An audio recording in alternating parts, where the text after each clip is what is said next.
बताइए, गुलाम देश में नहीं रहते थे, लेकिन मानसिकता तो गुलाम 14 के बाद आजाद हुआ है। मानसिकता तो गुलामी की हुई है। भूल गए हैं कितने दंगे होते थे। इश्क है राम जी, और हम राम जी का नाम लेने से हिचकिचा रहे हैं। क्यों हिचकिचा रहे हैं बताइए? अंधे हो गए हैं। काशी की विकास नहीं दिख रही इन लोगों की। पर्यटन की राजधानी बना दी गई काशी को। कार्य 14 से लेके 24 तक के बीच में जितने कार्य हुए हैं, काशी के इतिहास में अब तक ऐसा कार्य कभी नहीं हुआ है। कॉरिडोर भी बाबा विश्वनाथ का पूरे विश्व प्रसिद्ध स्वरूप में है। चूंकि हम कार्यों के आधार पर मूल्यांकन करते हैं, इसलिए मोदी जी की हैट्रिक तो एकदम पक्की है। लोकसभा चुनाव की कवरेज के लिए हम वाराणसी आए हैं, तो ऐसे में हम वाराणसी के कचहरी पहुंचे हैं और यहाँ के वकीलों से बातचीत करेंगे और जानेंगे कि अब की क्या कुछ सोच रहा है बनारस। दरअसल यहाँ पर लड़ाई कांग्रेस से अजय राय खड़े हैं, जो कि इंडिया गठबंधन के उम्मीदवार हैं, और दूसरी तरफ 2014-19 जीतने के बाद प्रधानमंत्री नरेंद्र मोदी तीसरी बार यहाँ से चुनाव लड़ने के लिए तैयार हैं। बाकी असदुद्दीन ओवैसी और पल्लवी पटेल के भी प्रत्याशी यहाँ पर हैं। तो ऐसे में अगर वाराणसी का मूड जानना है तो वकीलों से बेहतर कोई नहीं बता पाएगा, तो इसीलिए हम उनके बीच आए हैं और उनसे बातचीत करेंगे। सबसे पहले सर अपना परिचय दीजिए। मेरा नाम अभिजीत त्रिपाठी है, यहाँ वाराणसी में अधिवक्ता हूँ। पहला सवाल सीधा सा, वाराणसी सोच क्या रहा है, हैट्रिक लगाने की या फिर बदलने की? जितना काम वाराणसी ने पिछले सन 14 से देखा, 24 होने को हो गया, इन 10 वर्षों में जितना काम हमने अपनी आंख से देखा, शायद मेरे जीवन काल में कभी नहीं हुआ था। चाहे वो हाईवे हो तो 2 लेन से 6 लेन हो गया, चाहे वो स्ट्रीट लाइट्स हो, कोई भी एनी वॉक ऑफ लाइफ आप देखें तो वाराणसी में जितना सहयोग, जितना कार्य इस समय हुआ है, वो एकदम अपने आप में अप्रतिम, अभूतपूर्व है। और चूंकि हम कार्यों के आधार पर मूल्यांकन करते हैं, इसलिए मोदी जी की हैट्रिक तो एकदम पक्की है। विवेक शंकर तिवारी। हैट्रिक पक्की है, काम के अनुसार कह रहे हैं, लेकिन विपक्ष कहता है कि केवल दिग्भ्रमित किया जाता है, हिंदू मुसलमान किया जाता है। नहीं, ऐसा नहीं है। काफ़ी कुछ डेवलपमेंट हुआ है बनारस में। एक समय था मोदी जी के आने के पहले कि बनारस में 12 घंटे, 14 घंटे, 13 घंटे ही लाइट रहती रही, लेकिन जब से मोदी जी का आगमन हुआ एक सांसद के रूप में, यहाँ 24 घंटे लाइट है। नगर निगम भी, उसकी भी व्यवस्था सुदृढ़ हुई है, साफ़ सफाई की व्यवस्था सुदृढ़ हुई है, घाटों का सुंदरीकरण किया गया है। काफ़ी कुछ बनारस में परिवर्तन हुआ है, विकास के तमाम कार्य हुए हैं। नई नई सड़कों की ईजाद की गई है, फ्लाईओवर्स का निर्माण किया गया है, फुलवरिया का 4 लेन जो है बनाया गया है, इससे लाखों लोग लाभान्वित हो रहे हैं। ये नहीं कहा जा सकता है कि नहीं कार्य 14 से लेकर 24 तक के बीच में जितने कार्य हुए हैं, काशी के इतिहास में अब तक ऐसा कार्य कभी नहीं हुआ है। कॉरिडोर भी बाबा विश्वनाथ का पूरे विश्व प्रसिद्ध स्वरूप में है। पर्यटकों की संख्या बढ़ गई, दर्शनार्थी आ रहे हैं। सब कहते हैं काशी की गलियां मशहूर थी, उसी को तोड़ के रख दिया। नहीं, ऐसा नहीं है। कॉरिडोर के निर्माण में जितनी जगह की ज़रूरत थी उतनी जगहों को लिया गया और सीधे माँ गंगा के तट से उसको मिला दिया गया है कि गंगा जी में स्नान करिए और सीधे बाबा का दर्शन करिए। तो गलियों को कहीं तोड़ा नहीं गया है। गलियां अपने मौलिक स्वरूप में हैं, जैसे थीं गलियां वैसे हैं, और गलियों में साफ़ सफाई की व्यवस्था है, लाइट की व्यवस्था है, ये सारी चीज़ें, चाक चौबंद व्यवस्था है। और गलियों में पहले के समय में गलियों में सफाई नहीं हुआ करती थी, अब नगर निगम एक एक गली का जो है ध्यान रख रहा है, तो ये बड़ा काम हुआ है। सर आपका नाम? मैं ब्रजेश मिश्रा, बनारस कचहरी में अधिवक्ता हूँ। और जहाँ तक राजनीतिक परिदृश्य की बात है तो मोदी जी का हैट्रिक लगना इस बार तय है, इसमें तो कोई दो राय नहीं है। और यहाँ पे उनके सापेक्ष कोई ऐसा प्रत्याशी नहीं है जो जीतने की स्थिति में हो। अजय राय? नहीं, अजय राय सेकंड फाइटर हो सकते हैं, हो सकता है अपनी जमानत बचा ले जाए, लेकिन ऐसा नहीं है कि नहीं वो जीतने की स्थिति में है। तो मोदी जी का जीतना तय है और यहाँ भाजपा का बुलंद होगा।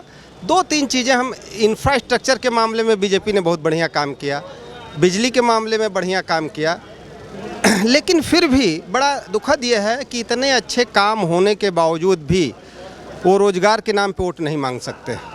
वो महंगाई के नाम पे, जो महंगाई, मोदी जी कहते थे कि कांग्रेस शासन में मनमोहन जी महंगाई का म बोलने के लिए तैयार नहीं है, लेकिन आज उनकी भी स्थिति यह है कि महंगाई का म बोलने के लिए तैयार नहीं है।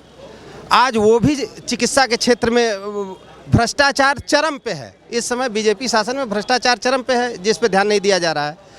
बाकी जो अच्छे काम हुए हैं उसका स्वागत है, और जो काम नहीं हो पा रहे हैं या जो गलत है, शिक्षा के क्षेत्र में जो है, रोजगार के क्षेत्र में, ये फेल्योर है, एकदम बीजेपी शासन फेल्योर है।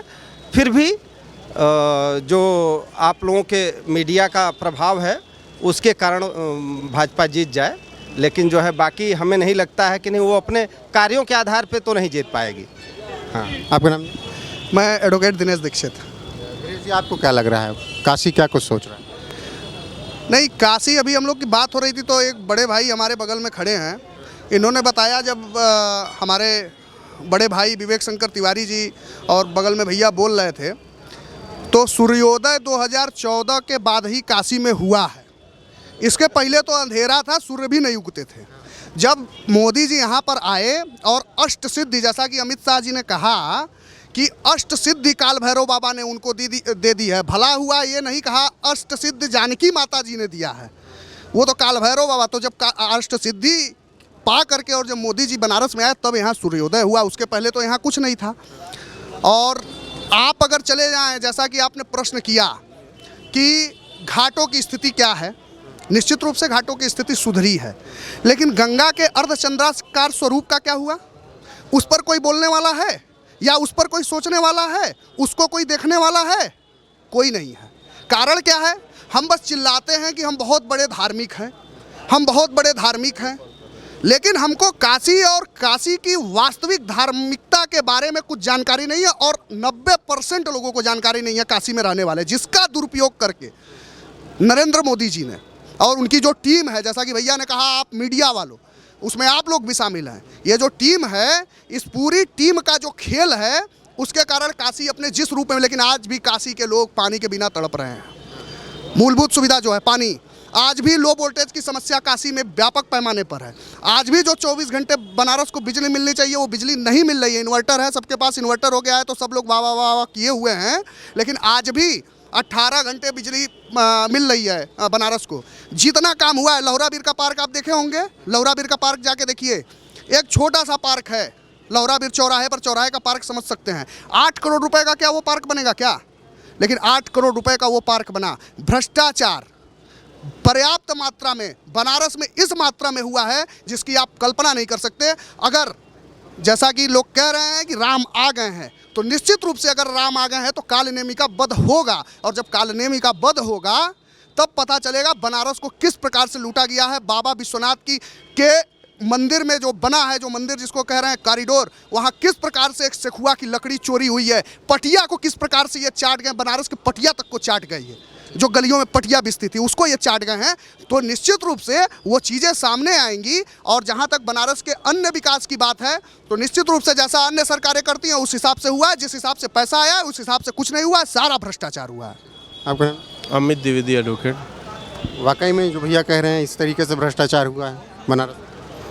अब इसके लिए तो आपको याद होगा कुछ दिन पहले कितने तेज़ी से पूरे प्रदेश में, लखनऊ में, बनारस में दरोगा जो रंगे हाथ थानों पे पकड़ा रहे थे, पैसा लेके एंटी करप्शन वाली टीम पकड़ रही थी, लखनऊ में लेखपाल पकड़ा रहे थे। ये तो आप लोग भी किए होंगे, आप लोग के पास भी तो डाटा होने चाहिए। ये तो सवाल आपको भी देना होगा कि ये जो कह रहे हैं सत्य है कि नहीं। और दूसरी बात रही, आप जो सरकार को रिपीट करने की बात बोल रहे हैं, अगर आप जहाँ खड़े हैं ये काशी है, और काशी का दिल होता है पक्का महाल। आप जब चल जाएंगे काशी विश्वनाथ काल भैरव जी, जहाँ इन्होंने कॉरिडोर बनाया, कॉरिडोर नहीं कहिए उसको, काशी के दिल पे अगर किसी ने अपना तीर चलाया है तो भारतीय जनता पार्टी ने चलाया है। जो काशी के लोग वहाँ रहते थे, जो जीवन शैली है, जो काशी है, आप आज भी चली जाइए, लोग वहाँ रोज़ गंगा जी नहाते हैं, काशी विश्वनाथ जी दर्शन करते हैं, और उनकी नित्य प्रक्रिया उस तरह होती है। उन लोगों को ये यहाँ से हटाकर कहीं और बसाएं तो इससे कोई बहुत ज़्यादा खुश नहीं है इनके कॉरिडोर से। और रही बात रोज़गार की, तो 4 करोड़ रोज़गार देने के लिए इन्होंने कहा था, क्या मिला? वैकेंसी बच्चे भर रहे हैं, नौजवान भर रहे हैं, भरते भरते परेशान हैं, पेपर लीक होते जा रहे हैं। तो नौजवानों को क्या रिप्लाई इन्होंने किया इनके लिए? और रही बात, अगर ये सरकार कुछ करना चाहती है तो चिकित्सा के क्षेत्र में करे, शिक्षा के क्षेत्र में करे। हम धर्म से हिंदू हैं, अमित द्विवेदी मेरा नाम है, और यहाँ लोग सारे लोग होंगे, लेकिन कहने का मतलब है कि केवल ईश्वर में आस्था रखनी चाहिए, लेकिन ऐसा नहीं कि ईश्वर के नाम पे आप चुनाव लड़ें। ये भगवान राम का दुरुपयोग कर रहे हैं। चले जाएं यूपी और बिहार के बाहर, कहाँ इनका क्या है, 80 सीट है यहाँ भी ना, हर जोन वाइज लड़ रहे हैं लोग। जब चुनाव का रिजल्ट आएगा 4 तारीख को तो आप देख लीजिएगा कितनी बुरी तरीके से ये विपक्ष इनके ऊपर हावी है एकदम, इंडिया का गठबंधन, और ये चुनाव इंडिया गठबंधन ही जीतेगा। इंडिया गठबंधन हावी है, आपको भी लगता है? पहले आपका नाम। शिवम त्रिपाठी एडवोकेट। अच्छा ये बताइए, यहाँ पे लोग चर्चा कर रहे हैं कॉरिडोर के लिए, यहाँ पे चर्चा कर रहे हैं करप्शन के लिए, यहाँ पे चर्चा कर रहे हैं मूलभूत सुविधाओं के लिए। क्या वर्तमान में ऐसा नहीं है कि बनारस में डेवलपमेंट हुआ है? क्या वर्तमान में ऐसा नहीं है कि भारत में डेवलपमेंट हुआ है? क्या वर्तमान में ऐसा नहीं है कि विश्व स्तर में भारत का नाम उज्जवल हुआ है? ये कैसे लोग सारी चीज़ों को भूल रहे हैं? और रही बात कांग्रेस की या सपा की, हम किसी पार्टी के विरोधी नहीं है, वास्तविकता क्या चल रही है इसका देखना बहुत ज़रूरी है। लोग कह रहे हैं भाजपा गलत है या काशी का जो है वो नक्शा बदल दिया गया, काशी के जो आध्यात्मिक स्थल हैं उस पर प्रतिघात किया गया। काशी में एक ऐसी स्थिति थी कि जो घाटों पे जाते थे और कचड़े में लोग फंस जाते थे। आज काशी पे झाड़ू लग रही हैं, आज काशी पे लाइट लगी है, आज काशी पे रात भर पूरा जो है वो पुलिस प्रोटेक्शन मिल रहा है। काशी पे अब छेड़खानी बंद हो गई है। ये सब नहीं है। हाँ होता है, हर जगह कुछ ना कुछ होते हैं, मनचले होते हैं, मनचलों पे कार्रवाई हो रही है, बहुत चीज़ विकास हुआ है। और रही बात कॉरिडोर पे, या कॉरिडोर के अगल बगल सारे लोग जो बसे हुए थे उनको मुआवजा नहीं मिला है। जो वहाँ पे टेनेंट थे उनको भी भरपूर मुआवजा मिला है।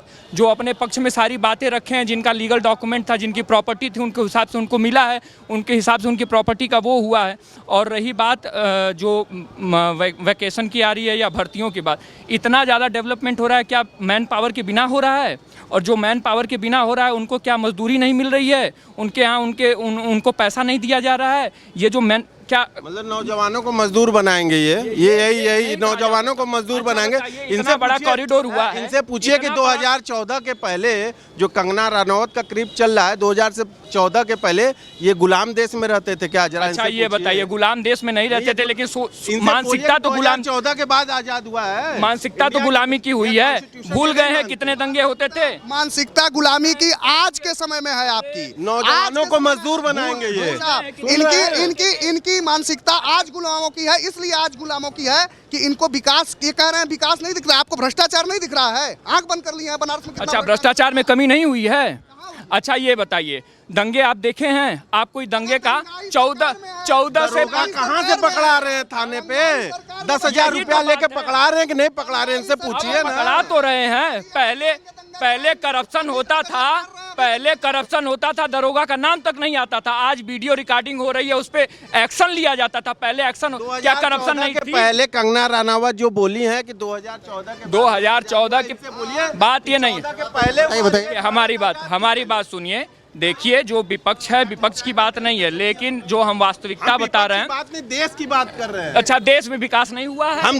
हम बताइए, देश में विकास नहीं हुआ है? इसमें विकास कब नहीं हुआ? क्या 1947 के बाद से आज तक विकास नहीं हुआ? किस स्कूल में पढ़े हैं आप बताइए? विकास हुआ था कहाँ? मोदी के बनाए स्कूल में पढ़े हैं कि कांग्रेस के बनाए स्कूल में पढ़े हैं? बताइए। ये जवाब कहाँ? अच्छा बताइए, शौचालय जरूरी नहीं है? शौचालय बनवा रहे हैं, क्या शौचालय जरूरी नहीं है? खेत लोटा लेके जब हम लोग खेत में बैठते थे, यही मानसिकता चाहिए? अब हर घर शौचालय बन गया तो बाद हुआ। इनसे पूछिए। और ये बताइए, आप बताइए, जो धर्म की बात हो रही है, जो धार्मिक बात, भारत पाकिस्तान और धर्म छोड़ के 2 मिनट, इनके 2 मिनट में ये। अच्छा बताइए, धर्म छोड़ के हमारे धर्म में क्या नहीं है? हमारे धर्म में क्या नहीं है? आ गया धर्म। हमारे धर्म में वो कह रहे हैं कि स्कूल ना होता, इनसे पूछिए, स्कूल ना होता तो ये शौचालय में जाते वोट देने? कहाँ जाते पूछिए। कह रहे हैं कि धर्म, मंदिर इन सब पे छोड़कर, पाकिस्तान पे छोड़कर रामचरितमानस जो है, अगर राम का नाम लिया जा रहा है, अच्छा ये बताइए क्यों नहीं लेंगे? अच्छा ये बताइए, रामचरितमानस में क्या धर्म का पाठ नहीं पढ़ाया जाता है? रामचरितमानस में क्या सुरक्षा का पाठ नहीं?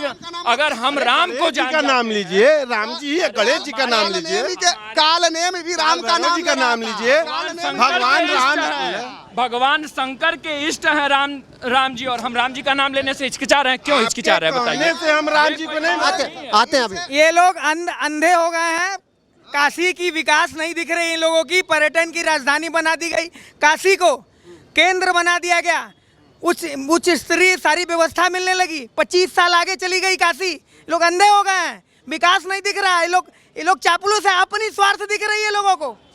इन लोग की राजनीति चमका, ये अपनी राजनीति चमका चापलूस है, किसके चापलूस है? ले रहे हैं। यही लोग एबीवीपी की राजनीति करते थे, इसी विचारधारा की राजनीति करते थे। आज इनका लाभ नहीं दिख रहा है तो बदल गए, लाभ नहीं दिख रहा है। क्यों नहीं? गलत क्या हो गया?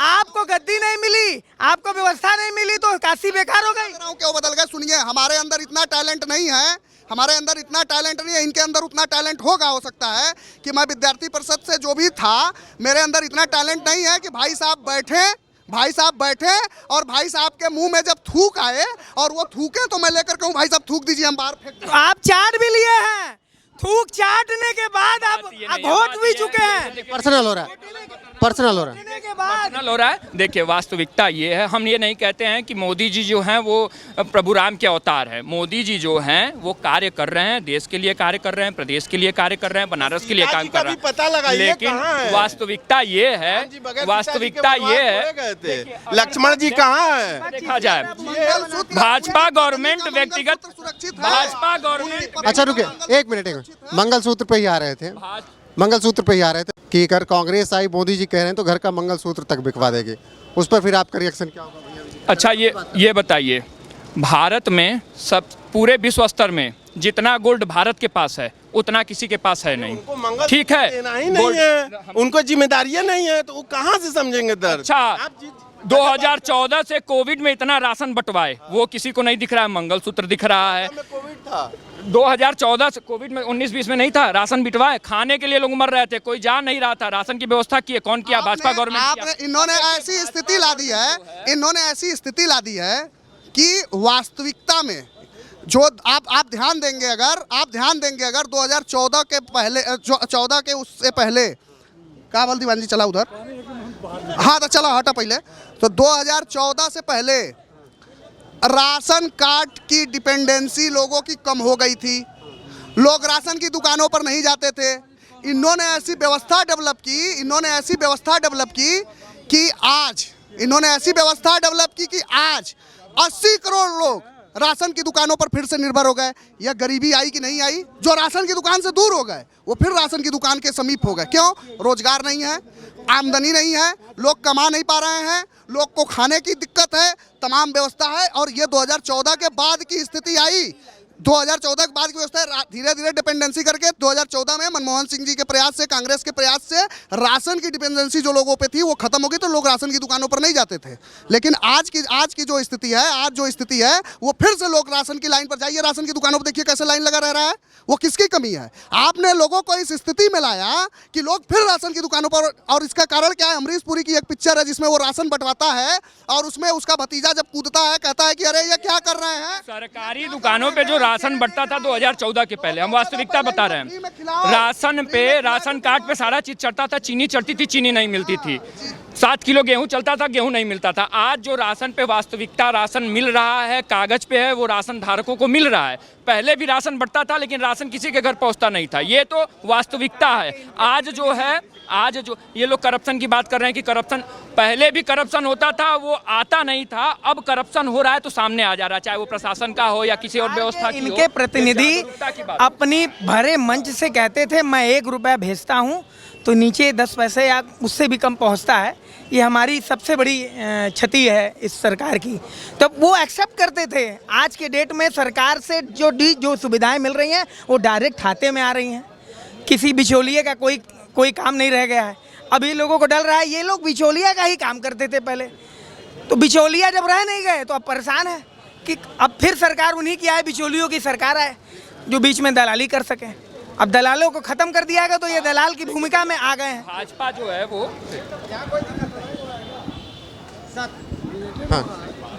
अरे क्या हो गया? करोड़ों रुपया का नदी में बनाया गया नहर, उस नहर का पैसा किसके पॉकेट से गया? यह भ्रष्टाचार जो गंगा नदी में नहर बना दी गई, कछुआ सेंचुरी हटाई गई, जिसपे नेशनल ग्रीन ट्रिब्यूनल ने कहा कि उत्तर प्रदेश सरकार यह बताए कि कछुओं से कैसे वार्तालाप करके पूछ लिया गया कि भैया अब आपको घर छोड़ना है और आपका आशियाना यह नहीं, आपका आशियाना 5 किलोमीटर दूर हो गया। यह कैसे कछुआ सेंचुरी हटा करके जो है वहाँ पे एक नहर खोदी गई, अरबों रुपए का घोटाला किया गया, आज भी नहर नहीं है। तो आखिरी सवाल है, सबको इस पर दीजिएगा। इस वक्त बात चल रही है देश के संसाधनों पर पहले हक की, उस पर आपकी राय क्या? देश पे संसाधनों के पहले हक पे देशवासियों का है। अब देशवासियों में किस स्थिति पे कौन है, उसी हिसाब से हमेशा से बढ़ता आया है, आज भी बढ़ेगा, इसमें कोई संशय वाली बात नहीं है। जो जैसा योग्य रहेगा उसको ऐसी सुविधा उपलब्ध कराई जा रही थी, कराई जाएगी और कराई जाती रहेगी। कहा जा रहा है कि अगर दूसरी सरकार आ गई, विपक्ष वाली, इंडिया वाली, तो वो आपकी आधी संपत्ति बांट देगी अल्पसंख्यकों में। हम कह रहे हैं ना, देश पे जितने संसाधनों का हक है वो देशवासियों का। जो देशवासी हैं, हम अपने आप को भारतवासी समझते हैं, हमारे पास अगर हम अपने आप को भारत विरोधी समझते हैं, हमारे लिए वो हक नहीं है, चाहे कोई भी हो, चाहे वो कोई जाति का हो। सरकार ने सब्सिडी का सारा पंचायत बंद कर दिया। इनकी सरकारें सिर्फ और सिर्फ सब्सिडी अल्पसंख्यकों को देती थी, सब्सिडी और पाने के हकदार नहीं थे क्या? जिनकी भूमिका सबसे कमज़ोर है, अंतिम व्यक्ति तक, हाँ, एक विचारधारा की लड़ाई होती है, अंतिम व्यक्ति तक पाने वाला आदमी जो है उसको हम चीज़ों को मुहैया कराएंगे। ये लोग जो लूम्स चला रहे हैं, बड़े व्यापार कर रहे हैं, उनको बिजली सबसे सस्ते दर में मिलती थी। और हमारी सरकार में जो जितना योगदान करेगा उसको उस तरीके की व्यवस्था मिलेगी। सर आपका नाम? मैं मदन मोहन यादव, अधिवक्ता हूँ जी। कुछ सीधे से सवाल हैं, जैसे भी हम लोग चर्चा कर रहे थे, तो एक तो मंगलसूत्र वाली बात खूब चल रही है, दूसरा फिर संसाधनों पर बात चल रही है, इस पर आपके विचार क्या हैं? और तीसरा कि अगर गठबंधन आया, इंडिया गठबंधन अगर सरकार में आया, तो देश को पीछे ले जाएगा, फिर वही 75 पैसे वाला हाल हो जाएगा। जी, पहली बात तो गारंटी के साथ कर रहा हूँ कि इंडिया गठबंधन नहीं आ रहा है, दूर दूर तक नहीं आ रहा है, नंबर एक। और दूसरी बात, इनका ट्रैक रिकॉर्ड इतना गंदा रहा है कि आज ज्ञानवापी प्रकरण में अधिवक्ता होने के नाते हम लोगों को वक्फ बोर्ड की प्रॉपर्टी, यानी 8 लाख एकड़ भारत की सेना के, रेलवे के बाद सर्वाधिक वक्फ बोर्ड के पास प्रॉपर्टी है। देश का विभाजन मजहब के नाम पे होने के बाद भी ये ड्रामा हो रहा है भारत में, घोर आपत्तिजनक है। और दूसरा विषय, वर्शिप एक्ट बनाया गया 1991 में, इसलिए बना दिया गया कि हम किसी भी प्राचीन अपने धर्म स्थल पे क्लेम न कर सके, हमें मौलिक अधिकारों से वंचित कर दिया गया, न्यायालय में जा नहीं सकते हैं। यह टोटल फ्रॉड है। और मुस्लिम तुष्टीकरण की पराकाष्ठा ये है कि यही वो कांग्रेस है, दुनिया में मानना चाहिए कि 2-2 देश दे दिया मुसलमानों को, पाकिस्तान दिया, बांग्लादेश दिया, ये तो हद हो गई। भारत को 2 टुकड़े कर दिया गया। इतने के बाद भी अगर उनके साथ कोई सोच रहा है तो ये घोर मूर्खतापूर्ण है।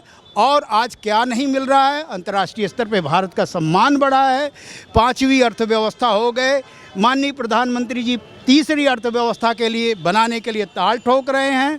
आतंकवादियों का सफाया हो गया, पाकिस्तान कंगाल हुआ है, और विश्व के कोने में जहाँ भी अपराधी हैं, भारत विरोधी हैं, उनका भगवान की कृपा से भी सफाया हो रहा है। यह सब बड़ा शुभ है, इसलिए कहीं और भी विचार करने की आवश्यकता नहीं। हम लोगों ने 70 साल ऐसे लोगों को झेला, 60 साल तो ऐसे लोगों की सरकारें थी कि जो नक्सलियों, जो अर्बन नक्सली हैं, भारत विरोधी हैं, भारतीय संस्कृति के विरोधी हैं, उनके पक्षधर लोग रहे हैं। उनका समाधान हो रहा है, उनका समन हो रहा है, यही जनता की ताकत कर रही है। यह जनता महादेव के रूप में खड़ी है। में हम लोग ये प्रार्थना करते हैं कि यह सरकार पुनः 400 पार बने, 400 पार हो, और भी इस मामले में लोगों को सुरक्षा सेवा मिले। आखिरी इलेक्शन 400 पार की फिर बात हो रही है, कह रहे हैं कि जो कुछ भी सम्मान मिला अंतर्राष्ट्रीय स्तर पर सब हर तरीके से, और मंगलसूत्र वाली बात चल रही है उस पर भी बोल रहे हैं कि हाँ पहले से ही मुस्लिम तुष्टीकरण था, अब तो होगा ही अगर फिर आएंगे। देखिए, ये ऐसे लोग हैं जिनको ये भारत के सम्मान की कोई चिंता नहीं है। इनको ये पता ही नहीं है कि भारत का सम्मान कब से है और कब तक रहेगा। इनको बस भारत का सम्मान 2014 के बाद दिखेगा, और ये निहायती मूर्खतापूर्ण दृष्टि है। इस पर मैं कुछ नहीं कहना चाहूँगा। दूसरी बात, अभी मंगलसूत्र की बात आ रही थी कि मंगलसूत्र, इनको ये नहीं पता है, यहाँ पे बहुत धार्मिक धर्मांध लोग बैठे हुए हैं कि मंगलसूत्र किस वैवाहिक पद्धति में है। पूछ दीजिए, किसी भी ब्राह्मण को बैठा के पूछिए मंगलसूत्र किस वैवाहिक पद्धति में है, कोई बता दे तो बताइए हमें। मंगलसूत्र किसी वैवाहिक पद्धति में नहीं है। मंगलसूत्र की मैं बात कर रहा हूँ, किसी भी वैवाहिक पद्धति में नहीं है। जो हाथ में एक बांधा जाता था, जब विवाह होता है तो हाथ में बांधा जाता है, ठीक है ना, वो जो भी मंगल है वही मंगल है, उसके अलावा कुछ मंगल नहीं है, मंगल वही है। तीसरी बात, जो कह रहे हैं कि 400 सीट आएगी, असम में भी तो बोले थे कितनी सीट आएगी, पश्चिम बंगाल में भी बोले थे कितनी सीट आएगी, दिल्ली में भी बोले थे कितनी सीट आएगी। तो मोदी जी का क्या है, जुमला बोलना है, झूठ बोलना है, कितना बोल सको, कितना फेंक सको फेंक दो, बाद में जो होगा देखा जाएगा। मंगलसूत्र पर आपकी राय क्या है? वाकई कांग्रेस आएगी तो ऐसी स्थिति पैदा कर देगी? अच्छा, भैया ने बोला है कि मंगलसूत्र अगर धार्मिक आस्था का प्रतीक नहीं है तो उसको बेच दो। कहने का मतलब यही था। धार्मिक आस्था का प्रतीक मंगलसूत्र हमेशा से रहा है और रहेगा। और रही बात डेवलपमेंट और बाकी सारा 400 सीटों की बात है। 400 सीट क्यों नहीं आ सकती है? जब भारत का विकास हो सकता है तो 400 सीट नहीं आ सकती है। भारत में जब करप्शन मिट सकता है तो 400 सीट नहीं आ सकती है। जब राम मंदिर बन सकता है तो 400 सीट भी आ सकती है। इसमें कोई संशय वाली बात नहीं है। आ रहा हूँ आपसे भी वही सवाल, मंगलसूत्र वाली आखिरी राय में ले रहा हूँ। मंगलसूत्र पर आपकी क्या राय है? क्या कांग्रेस ऐसी स्थिति पैदा कर देगी जो मोदी जी कह रहे हैं? किस लिए कर देती है? जब उसका वही विज़न है ना कि गरीबी नहीं हटाओ, गरीबों को ही हटा दो। जब दलाली चरम पे जब रहेगी तो बेच के मंगलसूत्र ही बेच के ना अनाज खाना पड़ेगा। हम तो अनाज फ्री में दे रहे हैं ना, उसके लिए क्या बेचना पड़ेगा आपको? वो आप तो पैसे पे ना देते थे, फिर भी आपकी बात निकल रही है। हम फ्री में दे रहे हैं, हमारी कोई बात नहीं निकल रही है। डेवलपमेंट इतना है कि सरकार छोटी छोटी सुविधाओं से भी लोग रोज 2000 कमा के जा रहे हैं। ये मोबाइल आज रिक्शा वाले के पास है 25,000 रुपए का। रिक्शा वाला अगर नहीं विश्वास हो तो बाहर निकल के पूछ लीजिए। इस क्रांति के जनक राजीव गांधी जी हैं। इस मोबाइल की क्रांति के जनक आपको पता नहीं है, राजीव गांधी हैं। और 70 साल से कांग्रेस गैर भाजपा शासन रहा तो किसका मंगलसूत्र, चूड़ी या बिंदी कांग्रेस ने लूट लिया? किसका मंगलसूत्र गायब हो गया 70 साल से? और जो 5 साल के लिए अगर सरकार बदल जाएगी तो सारे मंगलसूत्र गायब हो जाएंगे, भैंस ले लेंगे, बैल ले लेंगे। इस तरीके का गैर स्तरीय भाषण प्रधानमंत्री को कतई शोभा नहीं देता है। प्रधानमंत्री जी को ऐसे भाषणों से बचना चाहिए। प्रधानमंत्री के भाषण की एक गरिमा होती है, तो उस गरिमा को प्रधानमंत्री जी गिरा रहे हैं। प्रधानमंत्री जी देश के प्रधानमंत्री हैं, न कि प्रधानमंत्री जी केवल भाजपा के कार्यकर्ता बन के रह गए। वो देश के प्रधानमंत्री नहीं बल्कि भाजपा के उनको चिंता है इन दलालों से। कांग्रेसी जो ये मानसिकता है, ये दलालों से, ये वोट की राजनीति के लिए दलाली के इस चरम पे चले जाना चाहते हैं। इन लोगों की भाषा शैली सारी सब्सिडी, यह बनारस की सांस्कृतिक राजधानी है। और इस सांस्कृतिक राजधानी में बनारस नहीं, कैसी भाषा शैली है ये इनसे पता। का केंद्र रहा है, सनातन देश रहा है। ये मुस्लिम, ये अल्पसंख्यक कहाँ से आए, किस सन से आए? उनको क्यों सब्सिडी दी? क्यों यहाँ वो किसके अब्बा थे? कांग्रेस जब यहाँ मुस्लिम रहे ही नहीं है, मूल उनको क्यों दो देश देने के बाद भी अल्पसंख्यक उस समय भाजपा कहाँ थी जब देश का विभाजन हो रहा था? उस समय देश आजाद हो रहा था, उस समय भाजपा कहाँ थी? अरे पिता आप मना तो उसमें हम कहाँ से थे? इस बहसबाजी पे आपकी राय क्या है? इस विषय पर जो सत्ताजीवी रहे हैं, लंबे समय तक सत्ता का शोषण किए हैं और उसी पर निर्भर होकर जिए हैं, तो उनका तो दुर्गति होनी है और यह राष्ट्र की आवश्यकता है। ऐसे ही फड़फड़ा रहे हैं जैसे मछली को पानी से निकाल दिया जाए, ये वही तत्व हैं। लेकिन अब तो राहुल जी भी रायबरेली से लड़ने को तैयार हो गए। हाँ, तो लड़ें, वो तो शहीद होने के लिए आए ही हैं, मुझे मालूम है। एक सीट वो सुरक्षित कर चुके हैं, अब बस सिर्फ डमी सर जगह अपनी इज्जत बचाने के लिए लड़ रहे हैं, बस वो।